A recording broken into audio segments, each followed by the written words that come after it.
kertas satu ni dia ada 40 soalan. 40 soalan objektif. Untuk batch kamu lah ada 40. Kalau batch SPM yang lepas dia ada 50. Untuk batch kamu dia ada 40 je soalan. Okey, lepas tu dia ada kertas 2. Kertas 2 ni dia soalan structure, soalan struktur. Dan juga dia ada esei. Esei tu bukan macam jawab esei karangan bahasa Melayu. Esei tu esei ni dia jawab guna point. Point 1, point 2, point 3. Bukan dia buat macam perenggan macam bahasa Melayu tu. Okey, kemudian untuk kertas 3. Kertas 3 ni kamu akan ada periksa amali. Periksa amali. Kira kamu second batch lah buat periksa amali. Yang first batch yang buat periksa amali tu ni budak form 5 tahun ni. Okey. Tak tahulah jadi ke tak periksa amali ni dengan PKP ni kan. Faham ke ni? Respon. Faham. Fahim dah. Okey, faham. Faham juga. Okey. So untuk kertas 1 kalau 40 soalan dia ada 40 markah lah. Okey, kertas 2 100 markah. 100 markah. Lepas tu periksa amali. Periksa amali cikgu tak sure lah berapa markah, mungkin 30 markah kot. So total berapa? 40 tambah 100 tambah 30. Semuanya 170 markah. Okey, so nanti markah yang kamu dapat tu dengan 170 darab 100%. So kamu akan dapatlah markah peratus kamu. Okey. Kejap. Si Danish ni dia tolong guide Danish, dia tak reti macam nak buat ni, dia tak dengar suara lah. Respon kat Danish tu. Ajar dia macam mana kamu buat. Join with audio. Tak pun tadi kawan kamu kata apa tah, dia suruh buat apa tadi? Dia suruh buat guna apa? Call over internet. Cuba buat.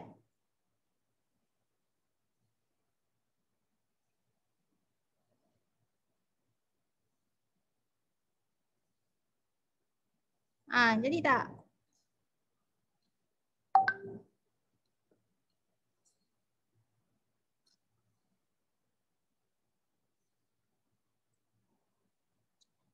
Cikgu pakai Zoom sebab dia boleh annotate. Maksudnya kan cikgu boleh bagi kamu conteng, tulis jawapan dekat skrin. Sebab tu cikgu suka guna Zoom.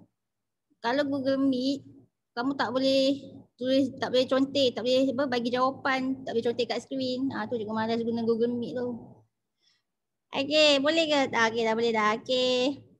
Okey, so itulah fizik ya. Dia ada kertas 1, kertas 2, kertas 3. Kertas 3 ni periksa amali. Okey, so periksa amali pun cikgu tak sure lah macam mana sebabnya yang first time buat pun nanti tahun ni baru buat. So kamu second batch lah yang akan buat.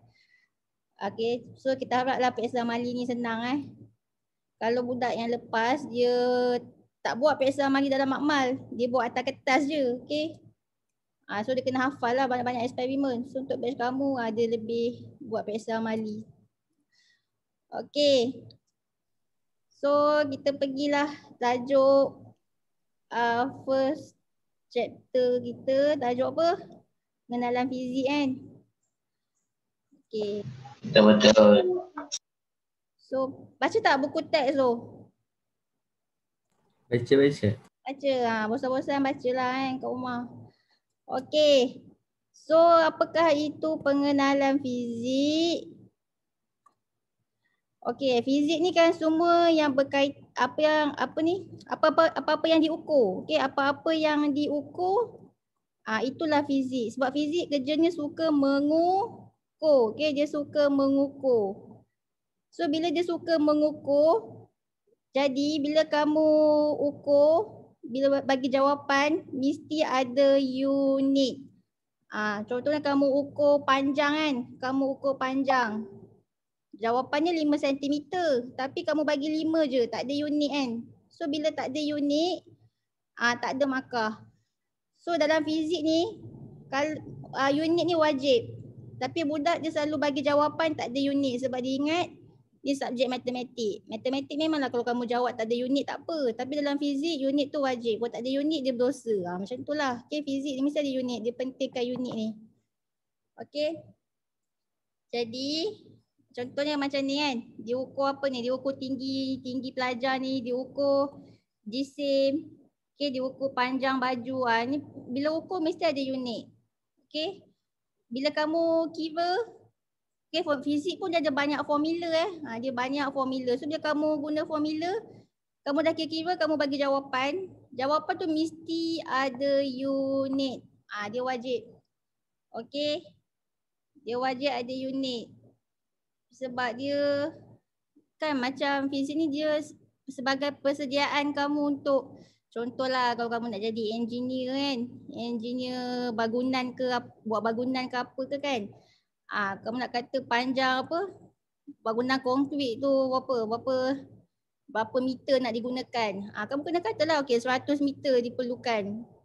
Kena pakailah unit, jangan buat 100 je, nanti orang sana tak tahu ni 100 apa, 100 cm ke 100 kilometer ke. Sebab tu mesti ada unit. Tapi itulah masalahnya pelajar bila jawab soalan peksa dia tak suka letak unit. Tu yang buatkan markah dia tak ada markah. Okey. Okey, so dalam fizik, okey tengok ni contoh hasil pengukuran. Okey, panjang ni kuantiti fizik lah yang diukur. Okey, yang 100 meter, meter ni adalah unit. Yang 100 ni kita panggil magnitude. Okey, kita panggil magnitude. Okey, next. Okey, so dalam kuantiti asas, dalam kuantiti asas kita ada panjang, panjang, jisim, masa, suhu, arus elektrik. Okey, kalau SPM yang tahun lepas, SPM yang lama lah, yang budak Promax ni belajar ni, dia kena hafal 5 je, 5 kuantiti asas. Tapi untuk batch kemudian macam batch kamu ni, dia tambah lagi 2 kuantiti asas, iaitu keamatan berluminositi. Yang ketujuh ni, kuantiti bahan. Kejap, siapa ni? Sekejap Semua dah, cikgu dah accept ke belum? Cikgu dah accept lagi ya? Sekejap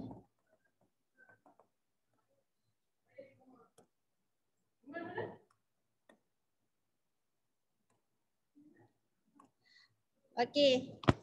So, panjang. Panjang simbol dia, kamu nampakkan ni simbol apa ni? Ni simbol length length. Dia ambil English lah.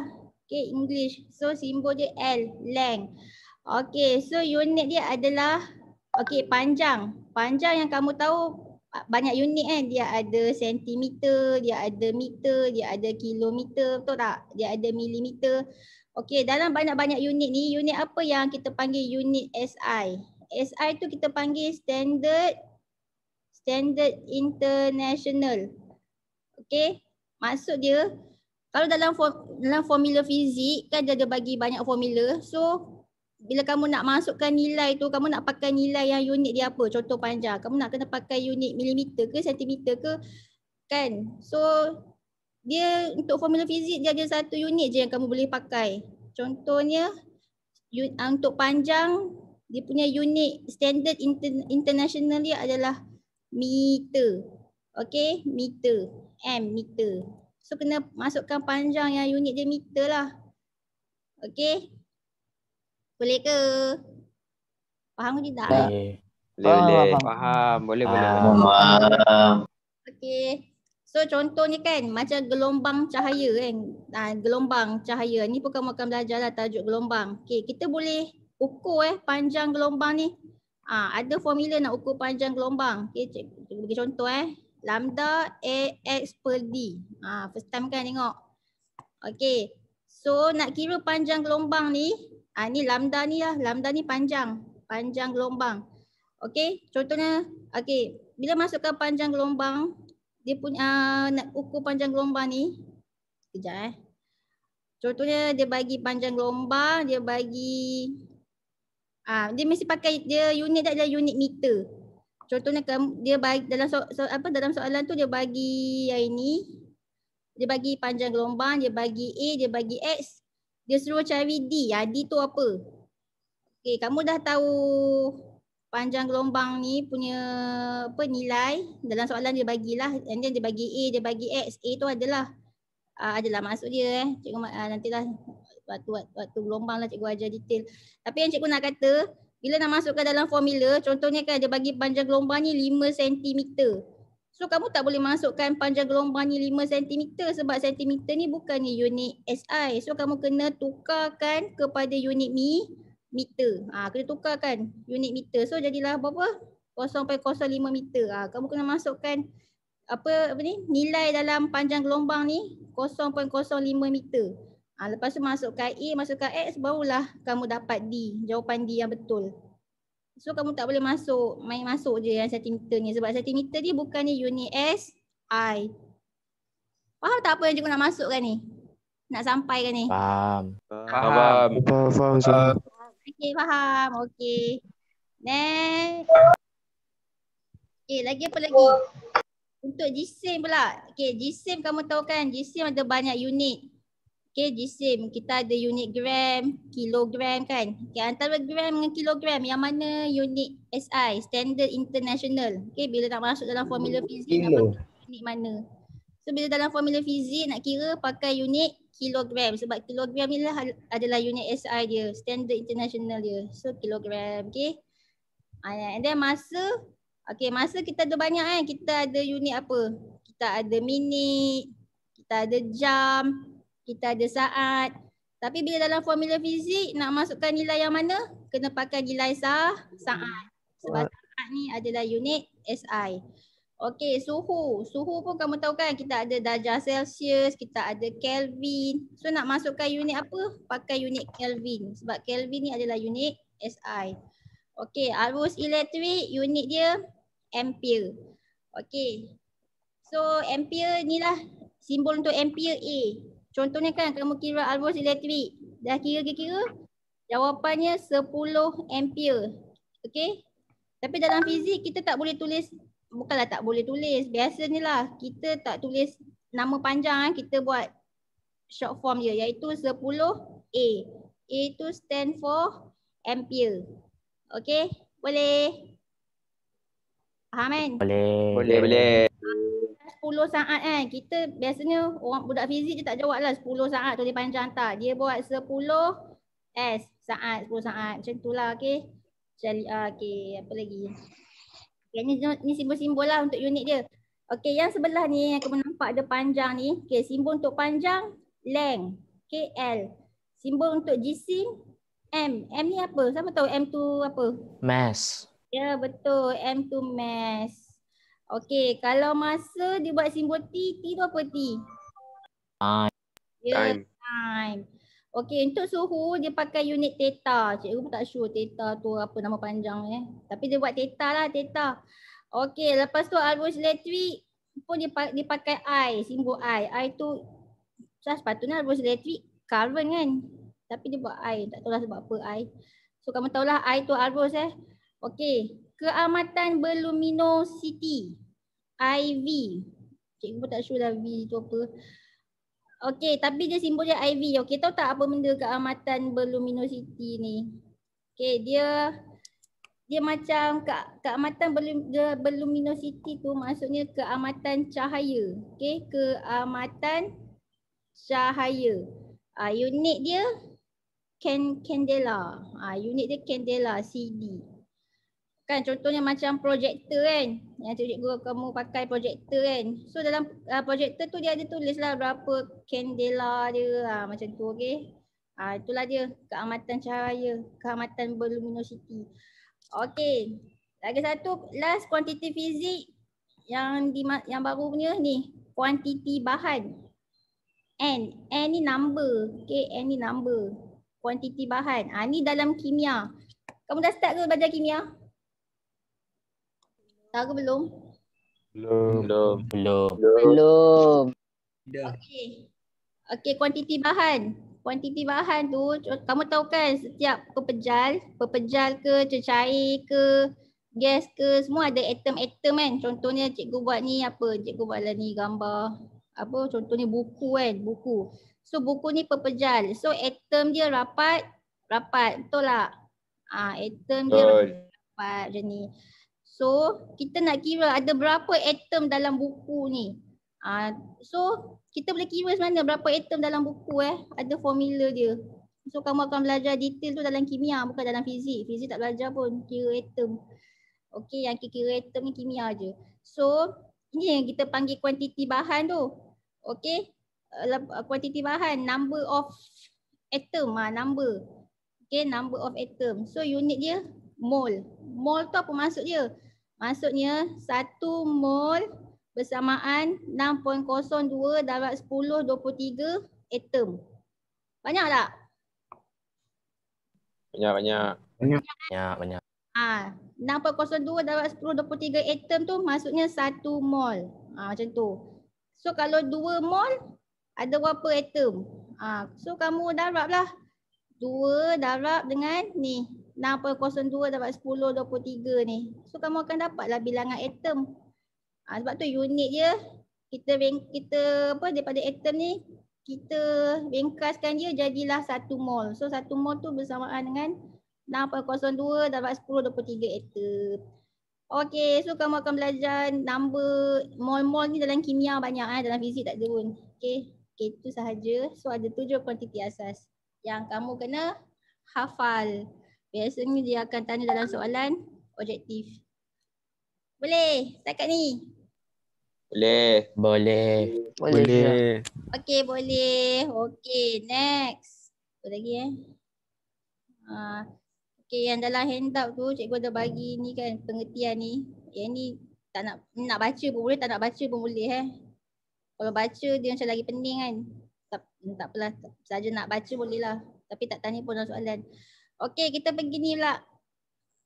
Tadi kita belajar kuantiti asas. Okey, sekarang kita belajar kuantiti terbitan pula. Apakah itu kuantiti terbitan? Kuantiti terbitan ni adalah kuantiti yang diterbitkan oleh kuantiti asas. Okey. Maksudnya contoh kamu nak kira luas kan?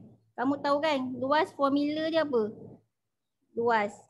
Formula lagi 10 minit Okey, formula nak kira luas panjang darab lebar kan. So formula dia panjang darab lebar. Tapi lebar tu dia buat panjang juga. Tak apalah. Okey, sama je lah kan panjang dan lebar tu. Okey. So nampak tak panjang darab panjang. So formula nak kira luas ni diterbitkan daripada kuantiti asas. Tadi kan kuantiti asas kita apa tadi? Beritahu cikgu tadi kuantiti asas. Panjang. Meter. Ada panjang. Isim. Masa. Suhu. Termodinamik. Termodinamik. Mana ada termodinamik? Lagi apa lagi? Arus elektrik. Arus elektrik. Keamatan berluminosity. Keadaan berluminosity iaitu keamatan. Kuantiti bahan. Kuantiti bahan. Kuantiti bahan. Tadi apa? Keamatan kan? Keamatan. Okey, kuantiti bahan. So daripada kuantiti asas panjang ni kita boleh buat formula luas iaitu panjang darab panjang. Tu yang dapat luas tu. Sebab tu luas kita panggil kuantiti terbitan. Okey, daripada kuantiti asas panjang kita juga boleh buat isi padu iaitu panjang darab panjang darab panjang. Yalah, isi padu kan kalau dalam matematik kan kamu belajar panjang darab lebar darab tinggi kan. So lebar ni kamu anggaplah panjang tinggi pun kamu anggaplah panjang. So panjang darab panjang darab panjang. Ni semua kuantiti asas kan kita terbitkan jadilah isi padu. Boleh? Boleh. Boleh Gaga. Okey, lagi satu kamu kena biasakan dengan simbol-simbol macam luas kan. Dia pakai simbol A. Sebab formula fizik kan dia akan bagi formula fizik, dia akan bagi dalam bentuk simbol. Dan simbol dia semua dalam bentuk English lah sebab dia nak bagi standard international kan. Satu dunia pakai kan. Takkan nak pakai guna simbol kata bahasa Melayu. So dia buat simbol luas tu A. A tu stand for, okay, siapa tahu A tu apa? A stand for ya, area, okay. Area, sebab tu dia A, simbol dia A. Okay, so unit dia, okay, bila panjang darab panjang, okay, tadi panjang unit SI dia meter kan, meter. So meter darab meter jadilah meter kuasa 2 kan, meter square. Okay, isi padu pula. Isi padu dia pakai simbol English juga iaitu V. V tu apa? Siapa tahu? Volume. Ya, volume. Volume. V besar tau, bukan V kecil. Volume. So, panjang darab panjang darab panjang. Meter darab meter darab meter jadilah meter padu kan. Meter cube kan. Padu. Okey. Ketumpatan. Okey, ni simbol. Ni bukan P kita panggil dia raw. Raw. Ketumpatan. Macam tu lah. Dia bukan P. Dia macam tu sikit. Macam tu lah raw simbol raw.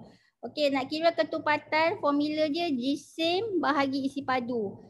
Okey, kamu tengok jisim ni kuantiti asas. Isi padu pula dapat daripada panjang darab panjang darab panjang. Betul tak? So dapatlah ketumpatan. Sebab itulah ketumpatan ni kuantiti terbitan yang diterbitkan daripada kuantiti asas. Okey, so jisim unit dia kilogram. Okay, pakai unit SI, Standard International, isi padu, meter padu. Jadilah kg meter negatif 3.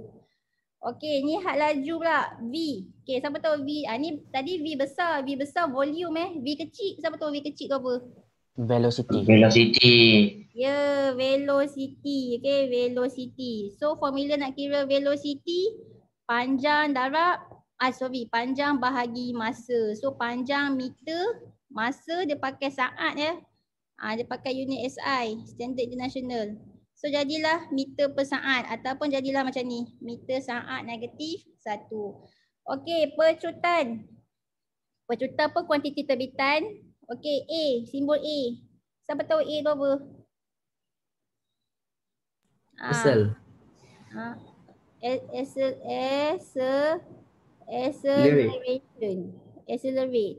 Acceleration. So A lah. Okey, formula nak kira percutan, perubahan had laju bahagi masa. Okey, apa maksud perubahan had laju? Maksudnya had laju akhir tolak dengan tak muat kat situ. Perubahan had laju maksudnya had laju akhir tolak dengan had laju awal bahagi dengan masa. So tengok masa ni kuantiti asas. Lepas tu had laju akhir tolak had laju awal. Had laju tadi apa formula dia? Panjang bahagi masa. Ni pun kuantiti asas juga kan dua-dua ni. So daripada kuantiti asas kita terbitkan jadilah kuantiti terbitan iaitu percutan. Okey. So formula unit dia apa? Unit dia. So tadi So tadi perubahan had laju okey.